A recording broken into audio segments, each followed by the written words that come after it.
Assalamualaikum warahmatullahi wabarakatuh semuanya. Waalaikumsalam. Selamat datang di penyuluhan tentang pakan ruminansia. Hari ini kita akan membahas pentingnya pakan yang tepat untuk hewan ruminansia. Saya akan memberikan judul untuk penyuluhan ini, yaitu tentang pakan ruminansia yang baik. Sebelum masuk ke materi lebih dalam, izinkan saya memperkenalkan diri saya. Perkenalkan, nama saya Ivan Firdaus dari Universitas Lampung Mangkurat, Fakultas Pertanian, jurusan Peternakan. Sebelum masuk ke materi pokok, apakah ada yang tahu nih di sini tentang apa sih ruminansia itu? Belum tahu. Oke, belum tahu. Jadi saya akan sedikit jelaskan apa sih ruminansia itu ya. Oke, jadi ruminansia itu adalah kelompok hewan memiliki lambung terbagi menjadi beberapa kompartemen.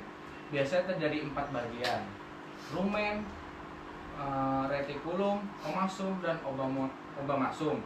Proses pencernaan pada ruminansia melibatkan pengunyahan ulang yang disebut ruminansia, yang membantu mereka memecah serat dalam pakan. Nah, jadi itu sedikit pengertian dari ruminansia. Apakah bisa dipahami? Selanjutnya kita akan masuk ke materi pokok. Oke, ada yang tahu nggak contoh hewan-hewan materi pokok? Contoh hewan-hewan ruminansia nih? Belum. Oke. Nah, contohnya itu sapi, domba, kambing, dan unta dan lain-lain. Banyak. Ada 5 poin nih materi yang penting untuk kita bahas di penyuluhan kali ini. Yang pertama, kualitas pakan, jenis pakan yang direkomendasikan, cara pemberian pakan, terus pertimbangan khusus, dan pemantauan dan evaluasi. Baik, yang pertama dulu, kualitas pakan. Pakan ruminansia harus memiliki kualitas yang baik dan mengandung semua nutrisi penting termasuk protein, energi, serat, vitamin, dan mineral. Pastikan pakan yang diberikan segar dan bebas dari jamur atau kuman. Pakan yang basi atau terkontaminasi dapat menyebabkan masalah besar bagi hewan ruminansia itu sendiri. Yang kedua, jenis pakan yang direkomendasikan. Jenis pakan yang direkomendasikan ada 3, yaitu pakan hijauan, pakan konsentrat, dan pakan suplemen.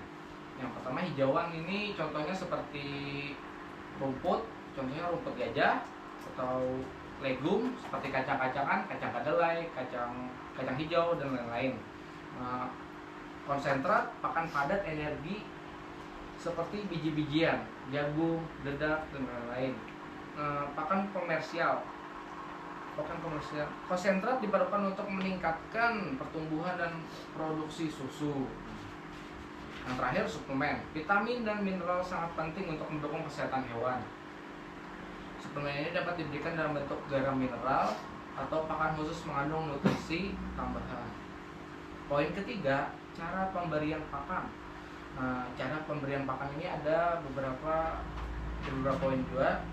Yang pertama 3 poin. Yang pertama, rasio pakan. Yang kedua, frekuensi pemberian. Yang ketiga, pengelolaan pakan. Yang pertama, rasio pakan. Penting untuk memadukan pakan hijau dan konsentrat dengan rasio yang tepat, misalnya 70% hijauan dan 30% konsentrat. Ini akan membantu menjaga keseimbangan nutrisi hewan ruminansia yang dibutuhkan oleh hewan. Terus, frekuensi pemberian. Pemberian pakan sebaiknya dilakukan 2 kali hingga 3 kali untuk menstabilkan kesehatan hewan ruminansia tersebut dan mencegah gangguan kayak bakteri, jamur, dan lain-lain. Terus, pengelolaan pakan. Pastikan pakan dibagi merata. Jadi sapi anakan semisal dan sapi dewasa itu dibagi pakannya. Jangan disatukan, karena kalau disatukan bisa menjadi perebutan dan pasti akan menang sapi dewasa. Gitu. Yang poin keempat, pertimbangan khusus. Pakan harus disesuaikan dengan usia, jenis, dan tujuan pemeliharaan hewan. Misalnya pakan untuk anak hewan, kiding. Nah, kan sudah saya sebutkan sebelumnya tadi, kan berbeda dengan pakan untuk hewan dewasa yang sedang dalam masa produksi. Selain itu, selain monitoring kesehatan hewan, Jika ada gejala masalah pencernaan, evaluasi pakan yang diberikan. Contohnya kayak pakan ini nih kenapa gitu membuat hewan ini sakit. Misalnya kayak pakannya ini nggak hijau lagi kah atau basi seperti itu. Jadi ya seperti itu. Poin kelima, pemantauan dan evaluasi. Penting untuk memantau pertumbuhan dan kesehatan hewan secara berkala. Amati apakah hewan menunjukkan pertumbuhan yang baik dan produksi susu yang memadai. Jika hasil tidak sesuai harapan, evaluasi hewan tersebut dan evaluasi kembali jenis dan kualitas pakan yang diberikan.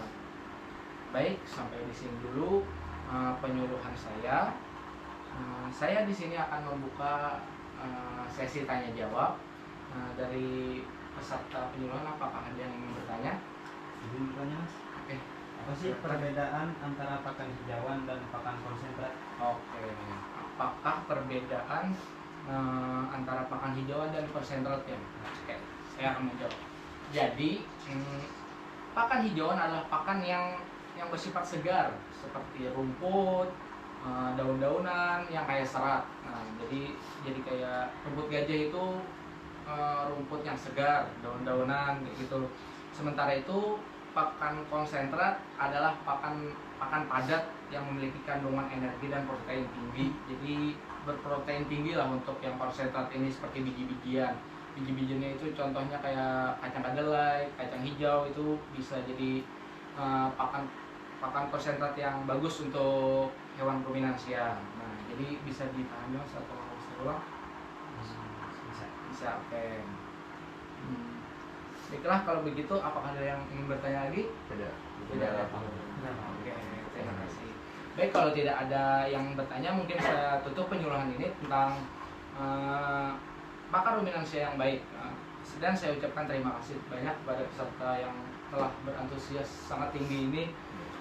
Saya sedikit akan memberikan kesimpulan dan motivasi yang saya dapat berikan di penyuluhan ini. Kesimpulan yang saya dapat berikan adalah pakan ruminansia yang baik adalah kunci untuk menjaga kesehatan dan meningkatkan produktivitas hewan. Dengan memahami kualitas, jenis, dan cara pemberian pakan yang tepat, kita dapat memastikan bahwa hewan ruminansia mendapatkan nutrisi yang dibutuhkan untuk tumbuh dan berkembang dengan baik. Motivasi yang saya berikan, mari kita berkomitmen untuk memberikan pakan terbaik bagi hewan kita dengan pengetahuan yang tepat dan perhatian yang serius. Kita tidak hanya meningkatkan kualitas hidup hewan, namun juga hasil produksi yang optimal. Ingat, keberhasilan dalam peternakan dimulai dari pemilihan pakan yang baik. Teruslah belajar dan berinovasi demi masa depan yang lebih baik untuk peternakan kita. Terima kasih kepada semua peserta yang telah hadir dan aktif berpartisipasi dalam penyuluhan saya. Saya akhiri dengan wassalamualaikum warahmatullahi wabarakatuh. Waalaikumsalam.